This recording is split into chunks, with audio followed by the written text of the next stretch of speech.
Between 1968 and 1972, America launched 9 human missions to the moon, 6 of which successfully touched down, allowing 12 men to walk on the lunar surface. NASA's next chapter of lunar exploration, called Artemis, has the task of not just going to the moon to create a long-term human presence on and around it, but also to prepare for ever more complex human missions to Mars. In short, everything we must be able to do here, we must first do here. So, what will an Artemis mission look like? Everything is designed and tested with our most important element in mind: the astronauts. This is their deep space, human-rated spacecraft called Orion, built in 3 parts. The crew module, where up to 4 astronauts will live and work throughout the flight. The service module, with life support systems for the crew and its own engine and fuel reserves. And a launch abort system, with engines capable of pulling the crew module to safety during launch should anything go wrong. To accomplish the task of launching our crew and heavy payloads, NASA is building the Space Launch System, comprising of a cargo hold, an exploration upper stage, a massive core stage, and 2 extended solid rocket boosters. Altogether, this is the world's most powerful rocket, and it exceeds the legendary Saturn V of the Apollo era in numerous ways. Sitting on the launch pad, the entire rocket, fully fueled, weighs just over 6 million pounds, 5.2 million of which is just the fuel. Once ignited, there is no stopping what comes next. All 4 RS-25 engines and the 2 solid rocket boosters come to life, thundering our crew upwards. 2 minutes after ignition, the solid rocket boosters are spent and released. 8 minutes after launch, the core stage is depleted and separated. The upper stage fires briefly, placing Orion into a parking orbit around the Earth. Here, the crew reconfigure the spacecraft and check systems to confirm everything is ready for deep space travel. With a go from mission control, the crew reignite the exploration upper stage engines to leave Earth entirely. The exact timing of this maneuver is critical to reach a speed that can escape Earth's gravitational pull, but also put Orion on a course that will intersect the moon days later. Once this burn is complete, the upper stage of the SLS is jettisoned and the crew aboard Orion coast for several days toward all that awaits them at the moon.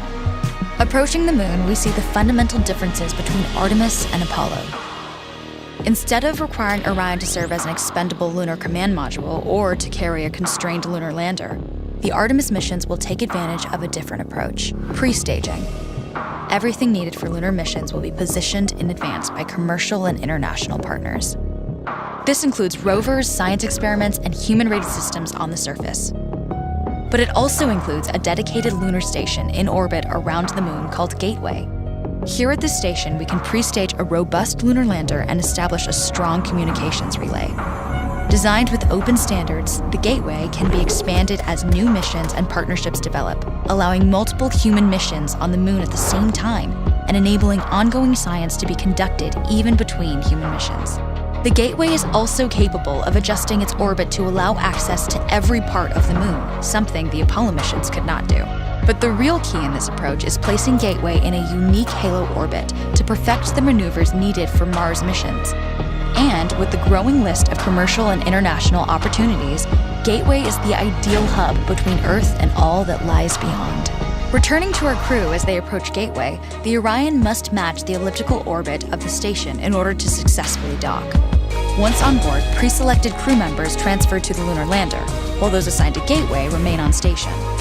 The lunar lander system itself is built for 3 unique steps: descending from the halo orbit of Gateway down to a low lunar orbit, descending from low lunar orbit to the surface, and once the lunar mission is complete, launching from the surface of the moon and ascending all the way back to the orbiting Gateway.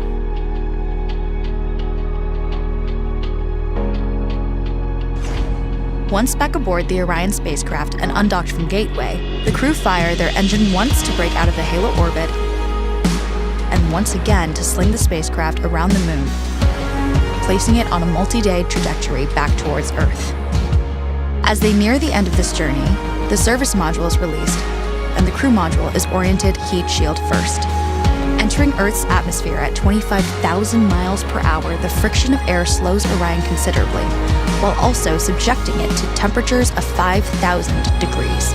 With the Orion now at just 300 miles per hour, a series of parachutes uniquely tested and produced for this moment deploy, decelerating the craft to just 20 miles per hour for splashdown. With each successful mission, Artemis ushers in the next wave of men and women to explore our moon and prove that together we are ready to go beyond.